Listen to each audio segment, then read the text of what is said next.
그렇죠. 네, 오늘 신앙 고백 훈련 10번째 시간입니다. 네, 오늘 다룰 사도신경의 내용은요. 거기로부터 살아있는 자와 죽은 자를 심판하러 오십니다라는 내용입니다. 먼저 사도신경의 구조를 보면요. 성부 하나님과 우리의 창조에 대해서, 또 성자 하나님과 우리의 구속에 대해서, 또 성령 하나님과 우리의 성화에 대해서 이렇게 세 부분으로 나누어집니다. 오늘 우리가 살펴볼 재림에 관계된 문제들도 두 번째, 성자 하나님과 우리의 구속, 구원에 관한 이 큰 파트에 속하는 부분이 되겠습니다.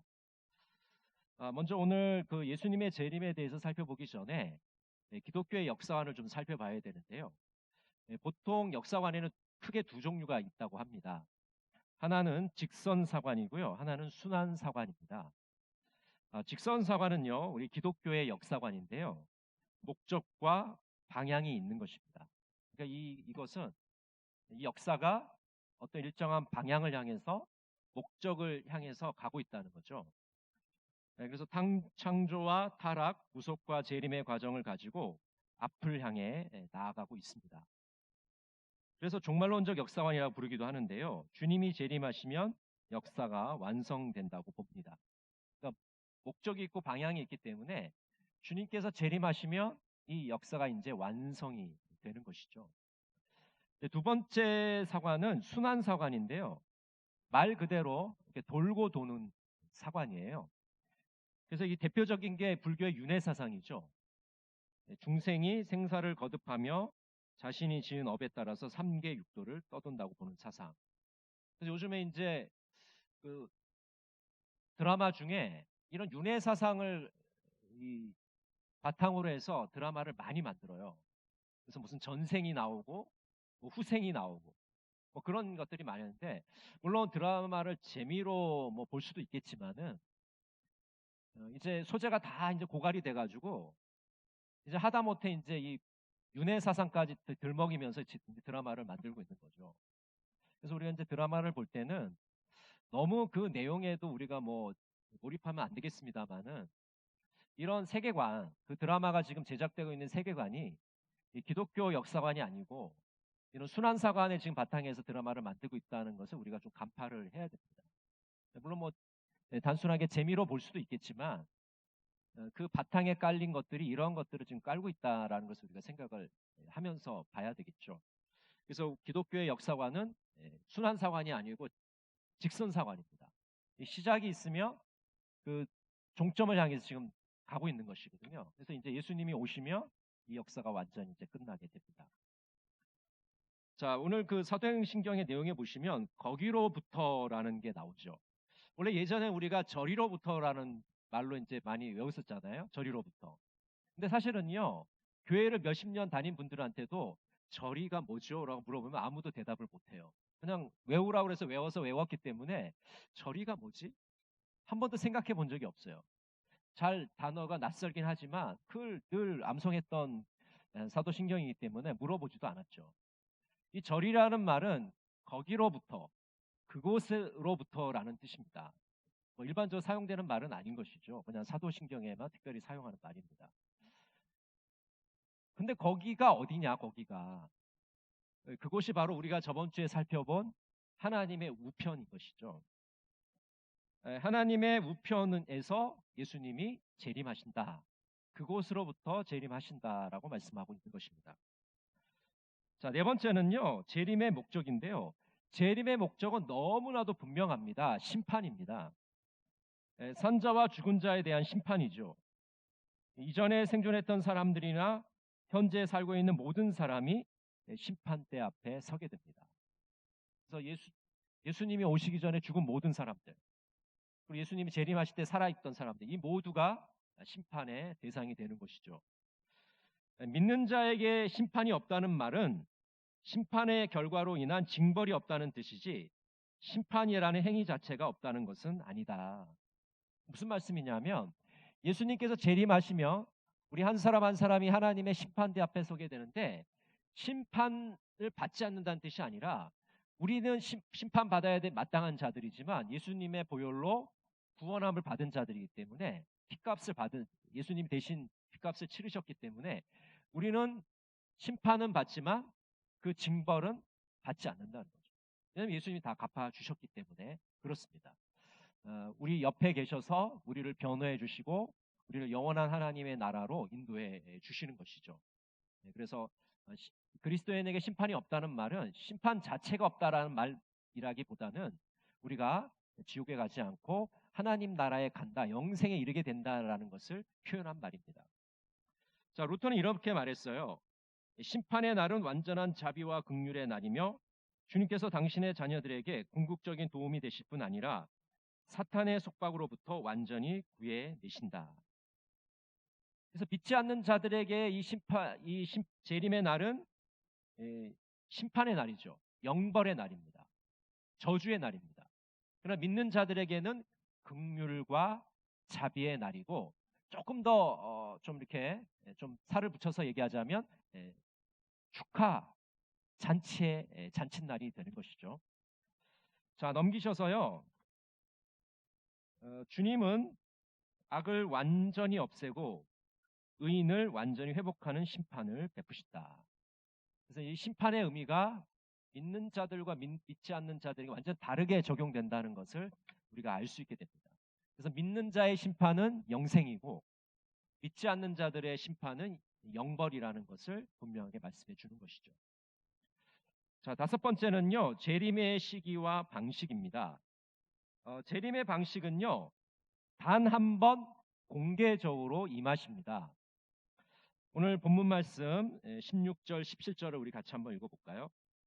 주께서 호령과 천사장의 소리와 하나님의 나팔 소리로 친히 하늘로부터 강림하시리니 그리스도 안에서 죽은 자들이 먼저 일어나고 그 후에 우리 살아남은 자들도 그들과 함께 구름 속으로 끌어올려 공중에서 주를 영접하게 하시리니 그리하여 우리가 항상 주와 함께 있으리라. 예수님께서 재림하시는 그 광경을 아주 잘 묘사한 데살로니가 전서의 말씀입니다. 근데 여러분, 우리가 이 성경을 읽을 때도 생각해야 될 것이 마치 무슨 사진을 찍는 것처럼 사진을 딱 찍어가지고 이 지금 바울 사도가 이 재림의 날을 쓴 게 아니에요. 무슨 말씀인지 아시죠? 바울 사도의 그 당시의 세계관과 바울 사도의 인격을 하나님이 이용하셔서 예수 재림의 그 사건을 아주 잘 묘사할 수 있도록 표현한 것 뿐이지, 마치 이게 무슨 사진을 찍는 것처럼 사도 바울이 뭐 타임머신을 타고 와서 뭐 오늘 재림의 날을 보고 와서 글로 적는 게 아니란 말이에요. 그러니까 우리가 좀 착각하지 말아야 될 것이, 이것은 신앙적인 고백이고 신앙적인 묘사인 것이지 사진 있는 무슨 사진을 보고 기술하는 건 아니라는 겁니다. 그런 의미의 본문은 아니에요. 그래서 우리가 이 예수님의 재림을 묘사하는 글을 읽을 때마다 그런 함정에서 빠지지 말아야 됩니다. 왜 그러냐면 여기 보면 구름 속으로 끌어올려라는 단어가 있잖아요. 제가 누누이 말씀드렸지만 이것이 휴거론자들의 그 근거가 되는 말씀이라고 그랬잖아요. 휴거론자들은 이 성경에 있는 한 구절을 이렇게 끌어와 갖고 대단한 뭔 것처럼 이렇게 만들어 놓고 이론을 만들어 놨어요. 그래서 휴거론자들이 뭘 주장하냐면 이런 거죠. 예수님이 오실 때 사람들을 다 공중으로 끌어올린다는 거예요. 여러분, 공중으로 끌어올릴 수도 있겠지만 지상에 있는 사람도 있을 거 아니에요. 그렇죠? 그냥 상식적인 얘기입니다. 상식적인 얘기를 하려고 하는 거예요. 근데 뭐 마치 다 예수 재림시는 다 공중에서 뭐 예수님을 맞이하는 것처럼 그렇게 묘사를 하게 되면 굉장히 좀 어렵다는 거죠. 이 바울 사도는 이것은 재림의 영광을 묘사한 글인 것이지 무슨 사진을 찍어서 꼭 이대로 뭔가 예수님이 재림하실 것처럼 그렇게 얘기하고 있는 건 아니라는 거예요. 바울이 본 건 아니잖아요. 그래서 이 부분에 대해서 우리가 그 단어에 너무 치중을 하고 그 단어를 막 너무 막 부풀려 가지고 무슨 이론을 만들 필요가 없다는 거죠. 그러니까 휴거라는 말도 사실 우리가 사용하지 말아야 되는 말이에요. 그냥 한 단어를 그냥 끄집어내 가지고 이론을 만든 거거든요. 그래서 될 수 있으면 쓰지 않아야 되는 단어이고, 그래서 이제 세대론자들이 이 휴거론자들의 영향을 받아서 뭐 어떤 주장을 하냐면 예수님이 오시기 전에 비밀 재림을 하신다. 그래서 소수 정예만 탁탁탁 이렇게 뽑아가지고 공중 부양시켜가지고 예수님이 이렇게 뽑아가신다. 그리고 예수님이 이제 또 재림하실 거다. 이렇게 이론을 만들었어요. 그게 소위 세대주의자들의 재림론입니다. 근데 이제 재밌는 건 뭐냐면 이 세대주의자들은 뭐 미국에서도 주류로 인정 못 받았고 이제 한국에서도 이제 이 주류로 인정 못 받는 아주 조잡한 신학인데 문제는 뭐냐면 우리나라 60년대, 70년대 이 부흥운동이 굉장히 강성했잖아요. 80년대 초반까지만. 그러다 보니까 이 부흥사들이 배우지도 않은 어서 주워들은 이야기를 들고서 이 세대주의자들의 이야기를 듣고서 재림론을 그때부터 가르치기 시작합니다. 그래서 각 교회를 다니면서 이 세대주의적 종말론을 가르쳐요. 그래서 의외로 우리 한국 교회 많은 분들이 이 휴거에 대해서 확신하는 분들이 많습니다. 예수님이 비밀 재림을 하시고 특별한 사람들만 뽑아서 오실 거기 때문에 내가 그 중에 들어야 돼. 내가 그 비밀 재림하실 때 예수님의 마음에 들어야 돼. 그렇게 하면서 예수님께 헌신을 고백하는 웃지 못할 우스꽝스러운 일들이 각 부흥회 때마다 있었어요. 실제로 저도 그런 부흥회에 참여를 했습니다. 그때는 저는 이제 뭐 신학을 한 것도 아니고 잘 모르니까 부흥사가 뭐 얘기하는 게 맞나 보다 하고 이렇게 아멘도 하고 그랬었는데요. 지금 돌이켜 보니까 완전 엉터리 같은 얘기예요. 성경에는 주님의 재림이 공개적으로 일어나고 모든 사람들이 다 알도록 재림을 하시고 단 일회적인 사건이다라고 분명하게 말씀하세요. 모든 사람이 다 아니까 공개적인 사건이죠. 모를 수가 없잖아요. 비밀 재림을 하실 수 없잖아요. 그래서 이 부분에 대해서 우리가 재림의 방식에 대해서 분명하게 알고 있어야 이상한 이론에 흔들리지 않는 것이죠. 자, 두 번째는 뭡니까? 재림의 때를 알 수 없다. 우리 마가복음 13장 32절 같이 한번 읽겠습니다. 그러나 그 날과 그때는 아무도 모르나니 하늘에 있는 천사들도 아들도 모르고 아버지만 아시느니라. 여러분, 시한부 종말론자들은요, 지금에만 있는 게 아니고요. 예수님의 제자들 당시, 그러니까 우리가 사도시대라고 그러죠. 사도시대부터 이 시한부 종말론자들이 있었어요. 그래서 자기들 마음대로 하나님께 계시를 받았어. 재림의 날짜를 알아. 나한테 오면 알려줄게. 그래서 사람들을 다 유혹을 한 거예요. 유혹을 한 겁니다. 그럼 재림의 날짜 알 수 있습니까? 없습니까? 있습니까? 없습니까? 몰라요. 알 수 없어요. 누구만 아신다? 하나님만 아세요. 하나님 아버지만 아세요. 예수님조차도 성부 하나님을 아신다고 이렇게 대답하고 계시죠. 예수님도 모르는 거를 사람들이 알 수 있습니까? 예수님보다 높습니까? 굉장히 큰 착각이죠.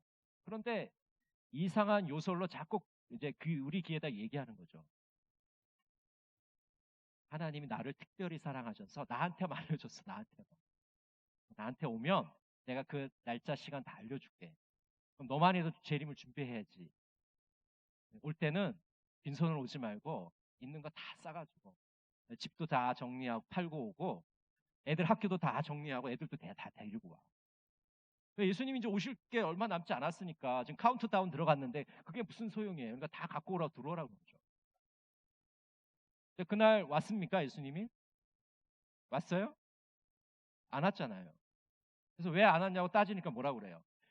비밀로 왔다. 너희들은 알지 못하는데 보니까 비밀로 오셨어. 비밀로. 우리만 알아. 비밀로 오셨기 때문에. 있다고 소리를 하는 거죠. 근데 그날과 그때는 아무도 모른다. 그래서 앞으로도요. 계속해서 이 시한부 종말론자들이 나올 거예요. 몇 월 며칠 날 올 겁니다. 뭐 여러 가지 이야기들 많이 할 거예요. 그래서 거기에 미혹될 필요가 전혀 없습니다. 하나님께서 때가 되면 이 재림의 징조들을 우리들에게 알려주시고 그 징조들을 통해서 이제 주님께서 가까이 오셨다는 것을 우리가 짐작할 수 있겠죠. 그래서 이제 3번이 재림의 징조인데요. 적그리스도와 거짓 선지자들이 출현한다. 전쟁과 자연재해의 소식이 들린다. 성도들이 고난을 당한다. 복음이 만국에 전파된다. 여러분 어떻습니까? 이 재림의 징조를 보니까 예수님 오실 때가 됐어요? 안 됐어요? 됐죠? 네, 이제 곧 오십니다. 그러나 날짜는 알 수가 없어요. 근데 곧 오신다. 왜? 재림의 징조가 지금 세계 곳곳에서 일어나고 있기 때문에 곧 오실 겁니다. 그렇기 때문에 우리가 재림을 준비하는 신부의 마음으로 기다려야 되는 것이죠.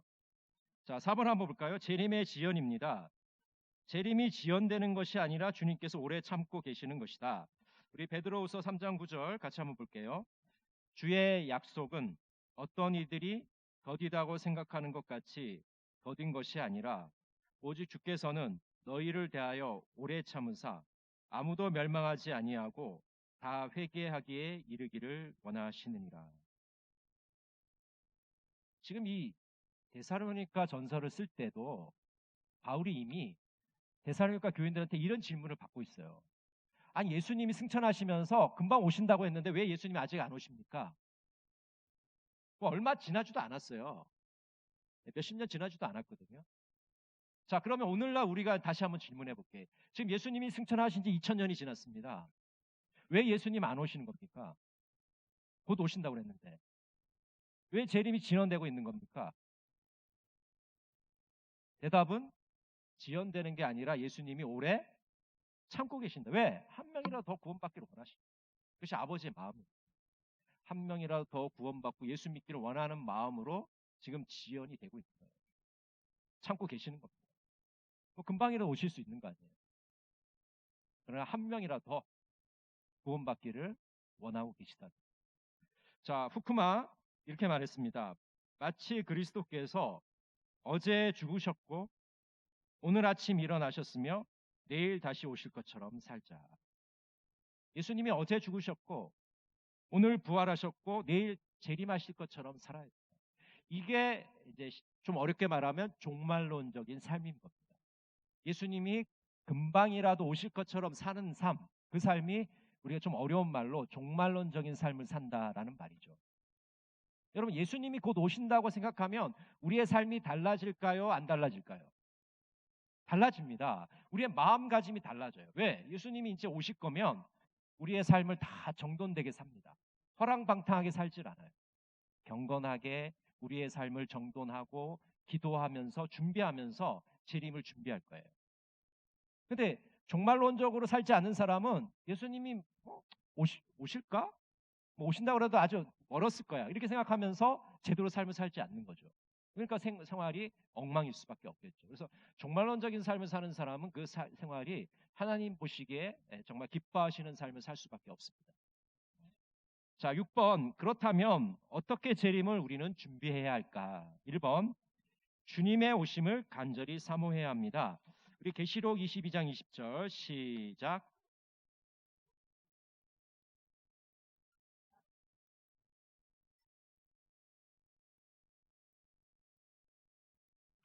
여러분, 계시록 22장 20절은요. 초대교회 교인들의 인사입니다. 그러니까 초대교회 교인들은 인사할 때 마라나타 이렇게 인사했어요. 마라나타. 원래는 이제 아람어로 하면 마란아다가 되는데 이 뜻은 주 예수여 다시 오시옵소서. 그러니까 초대교회 교인들은 늘 만나면 인사가 마라나타. 예수님 오셨으면 좋겠습니다. 예수님의 재림을 목말라 기다립니다. 사모합니다. 고대합니다. 빨리 오십시오. 이게 인사였어요. 초대교회들의 인사. 근데 우리 인사는 밥 잡수셨어요? 밥 드셨어요? 밥 먹는 얘기만 하죠. 초대교회 교인들은 어서 오십시오. 예수님. 주님의 재림을 저희가 간절하게 기다립니다. 라고 인사하고 있는 거죠. 네, 그래서 우리는 주님의 오심을 간절히 사모해야 됩니다. 이게 약간 이제 통일의 문제하고 조금 비슷한데, 과거에는요, 우리의 소원은 통일, 이 노래도 굉장히 많이 부르고, 통일에 대한 이야기가 뭐 그 성향이 어떻든 간에 통일에 대한 이야기를 굉장히 많이 했어요. 근데 여러분, 요즘에 별로 통일 얘기 안 하죠. 네? 별로 통일 얘기를 안 합니다. 통일 노래도 잘 부르지도 않고, 통일 노래도 통일에 대한 마음도 별로 없고, 그래서 이제 사람들은 겉으로는 통일을 얘기하는데 이 속마음은 다 그런 것 같아요. 지금이 좋은데? 또 통일되면은 막 이게 막 북한에 막 이런 사람들 저번 주에 적응도 안 돼가지고 맨날 문제 일으키고 사회가 엉망이 될 텐데, 그럼 내가 가지고 있고 내가 지금 누리고 있는 이런 것들도 제대로 안전을 보장을 못 받을 텐데 후유증이 굉장히 클 것 같은데 통일 꼭 돼야 되나? 그런 생각들을 속으로 다 하는 거예요. 근데 겉으로 얘기하면 이제 욕먹으니까 겉으로는 통일돼야죠. 통일 좋은 거죠. 통일되면 뭐 되죠. 얘기를 하지만 속으로는 통일 안 됐으면 좋겠는데. 안 됐으면 좋겠는데. 이런 생각들을 갖고 있는 거예요. 이게 재림의 태도하고도 아주 비슷한데 겉으로는 예수님 오시면 좋죠. 예수님 빨리 오시면 좋겠어요. 할렐루야, 마라나타, 예수님 오십시오. 근데 속마음은 예수님 제가 좀 삶을 즐긴 다음에 충분히 좀 즐기고 지금 삶도 제대로 못 즐겼는데 돈 버느라 고생만 했는데 돈 좀 쓰고 좀 자식들 잘 되는 것도 보고 좀 이렇게 돼서 이제 어느 정도 됐다 싶을 때 오십시오. 그럼 재림이 그런 겁니까? 내가 바랄 때 나한테 맞는 그 순간에 주님께서 맞춰서 오십니까? 그런 거 아니죠. 통일도 도둑처럼 우리에게 찾아올 겁니다. 주님의 재림도 도둑처럼 우리에게 올 거예요. 그래서 우리는 그 재림을 사모해 간절히 갈망해야 돼요. 그렇지 않고는 이 예수님의 재림을 우리가 제대로 준비할 수가 없어요. 이 마음가짐이 굉장히 중요합니다. 두 번째는 뭐냐면요, 현재의 삶에 최선을 다하는 겁니다. 마틴 루터 생가에 이런 글귀가 새겨져 있다고 합니다. 내일 지구의 종말이 와도 나는 한 그루의 사과나무를 심겠다. 이게 무슨 말이죠? 내일 지구의 종말이 오면 오늘 사과나무를 심을 필요가 있을까요? 없을까요? 없잖아요. 오늘 심어서 내일 따먹을 수 있습니까? 부질없는 짓이잖아요. 내일 지구의 종말이 오면 오늘 좀 쉬어야 되는 거 아닙니까? 이 말은 무슨 말이냐면 내일 지구의 종말이 와도 오늘 내가 해야 될 일을 성실하게 최선을 다하라는 말이에요. 굉장히 중요한 말이거든요. 아까 시한부 종말론자들 말씀을 드렸지만 시한부 종말론자들은 뭐라고 그래요? 이제 종말이 이렇으니까 이제 학교 다니는 것도 다 다니지 말고 직장도 다 다니지 말고 다 때려치우고 다 있는 재산 다 모아가지고 여기 합숙소 들어와. 합숙소 들어와서 기도하면서 재림을 기다리자. 근데 여러분 그런 말은요 100% 거짓말입니다. 가짜예요. 왜 그러냐면 주님은 내일 종말이 와도 오늘 현재의 삶에 최선을 다하는 삶을 요구하세요. 이것이 우리 그리스도인들에게 요구하는 삶입니다. 그렇기 때문에 현재 내가 하는 일을 그만두고 들어와라, 재산을 처분해라 이런 말들은 다 미혹하는 말들이에요. 그런 말은 전혀 들을 필요가 없습니다. 마태복음 25장에 보면 달란트 비유가 나옵니다. 25장 21절에 보면요, 우리 천천히 한번 같이 읽어보겠습니다. 그 주인이 이르되 잘하였도다 착하고 충성된 종아, 내가 적은 일에 충성하였음에 내가 많은 것을 내게 맡기리니 내 주인의 즐거움에 참여할지어다 하고. 여러분 이 달란트 비유를 너무 잘 아시죠? 주인이 먼 나라로 여행하면서 5달란트, 2달란트, 1달란트를 각각 줬습니다. 근데 5달란트를 받은 자, 2달란트를 받은 자는 어떻게 했습니까? 장사를 잘해서 열심히 해서 이문을 남겼잖아요. 2배로 남겼잖아요. 근데 1달란트 받은 사람은 어떻게 했습니까? 주인이 너무나도 무서워. 너 이거 나중에 없어진 것에 대해서 따질까봐 너무 무서워서 땅에 묻어둡니다. 땅에 묻어두면 없어지진 않으니까. 자기만 아니까. 누가 훔쳐가지도 않고. 나중에 주인이 왔을 때 이거 털어가지고 갖다 드리고. 저한테 1달란트 주셨으니까 제가 1달란트 드립니다. 이렇게 얘기하는 거죠. 여러분 수학적으로는 그게 맞아요. 그렇죠? 왜냐면 1달란트 받았으니까 1달란트 반납하는 게 맞는 거 아닙니까? 근데 주인의 입장에서는 야, 너 그렇다면 그거 은행에다 넣어놓으면 이자가 붙었을 텐데 그동안 그 이자 나한테 줬으면 좋을 텐데 왜 그걸 땅에 묻어뒀니? 그래서 뭐라 그럽니까? 악하고 게으른 종아. 그런데 이 2달란트 남긴 자, 5달란트 남긴 자에게는 착하고 충성된 종아, 내가 적은 일에 충성하였으며. 우리가 하나님이 원하시는 충성은요, 이게 크고 거창한 게 아닙니다. 작은 것에 충성하는 거예요. 작은 것. 예배 시간이 11시면 11시까지 오는 거예요. 그게 충성입니다. 시간에 대한 충성 아니에요. 예배에 대한 충성 아니겠습니까? 근데 늘 예를 들어서 11시 5분에 온다. 1년 12달 11시 5분에 와요. 그러면 작은 일에 충성하지 않는 거예요. 그래서 예를 들어서 그분한테 그렇게 얘기했다고 질문을 했다고요. 왜 자꾸 1년 동안 5분씩 늦으십니까? 정각이 안 오고. 그분이 이렇게 대답할 거예요. 아, 까짓거 5분 늦는 게 뭐 큰일이에요, 그게. 작은 일인데.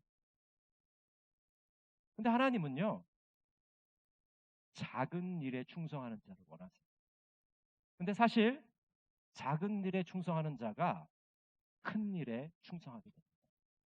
작은 일은 다 이렇게 아무렇지도 않게 하면서 큰 일만 도모하는 사람이 있을 수가 없게 돼요. 결국은 작은 일을 잘 해야지 그것들이 모아져서 큰 일이 되는 것이죠. 자, 세 번째는요, 주의 재림을 준비하는 태도는 깨어 있어 기름을 준비하는 것입니다. 이 마태복음 24장 42절 말씀을 같이 한번 볼까요? 그러므로 깨어 있으라. 어느 날에 너희 주가 임할는지 너희가 알지 못함이니라. 자, 깨어 있으라는 말을 들을 때 대부분의 사람들이 처음에 이렇게 생각합니다. 그러면 잠을 자지 말아야 되나? 네? 날밤으로 새야 되나? 여러분, 우리가 잠을 안 자고 어떻게 살겠습니까? 잠을 안 자면 이 노폐물이 다 쌓여가지고 이제 다 예? 엉망진창이 될 텐데 잠 자야 되잖아요. 이 깨어 있으라는 말은 영적으로 깨어 있으라는 말이에요. 영적으로 각성하라는 말입니다. 잠을 자지 말라는 게 아니에요. 여러분, 실제로 잠을 안 자고 버티는 사람들도 있더라고요. 깨어 있으라고 해서.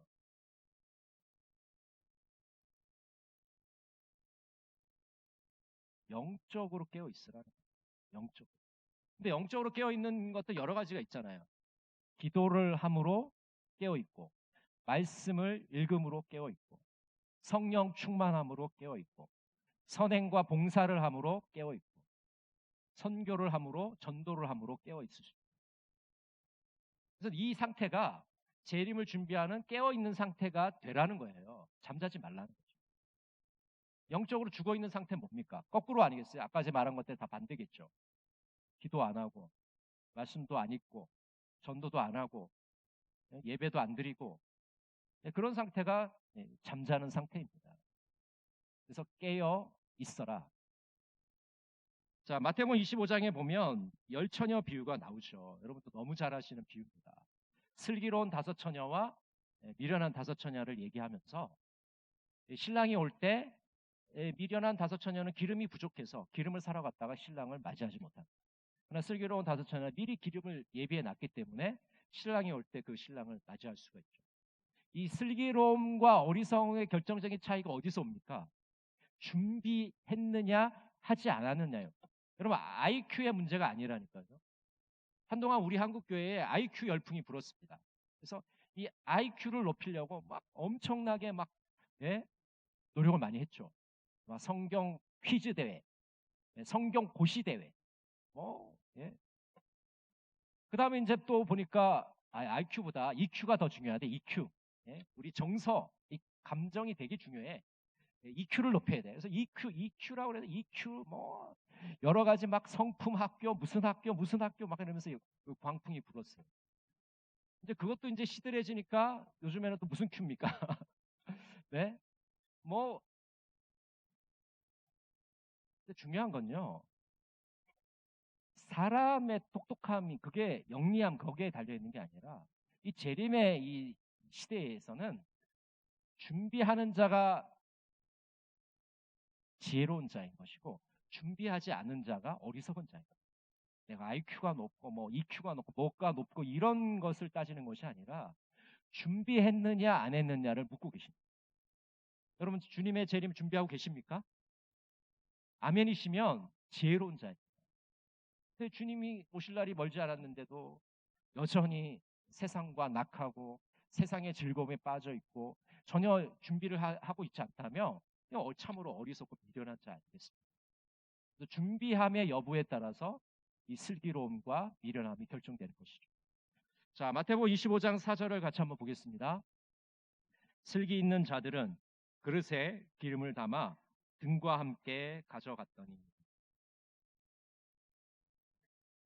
슬기로운 5처녀는 이 등이 있으면 등에 넣어둔 기름이 이제 곧 꺼질 것이기 때문에 예비로 스페어로 기름을 또 준비해 간 것이죠. 그렇기 때문에 이 등불이 꺼졌을 때 다시 보충해서 등불을 계속해서 켤 수가 있는 것이죠. 여분의 기름. 무엇을 준비할 것인가? 오늘 주님께서 우리들에게 묻고 계십니다. 자, 정리해 보겠습니다. 재림은 하나님께서 시작하신 인류 구원의 역사의 완성을 알리는 사건이다. 그러니까 예수님의 재림을 통해서 이제 역사가 마무리되는 겁니다. 하나님께서 이 창세기부터 시작된 이 성경의 역사가 예수 그리스도의 이 재림으로 인해서 이 구속의 역사가 이제 마무리가 되는 것이죠. 완성이 되는 것이죠. 재림은 반드시 실현될 사건이며 단번에 이루어지는 공개적인 사건이다. 그래서 비밀 재림 없습니다, 여러분. 뭐 소수 정예반 먼저 올라가지 않아요. 네, 그런 이상한 자들의 말에 귀 기울일 필요가 전혀 없습니다.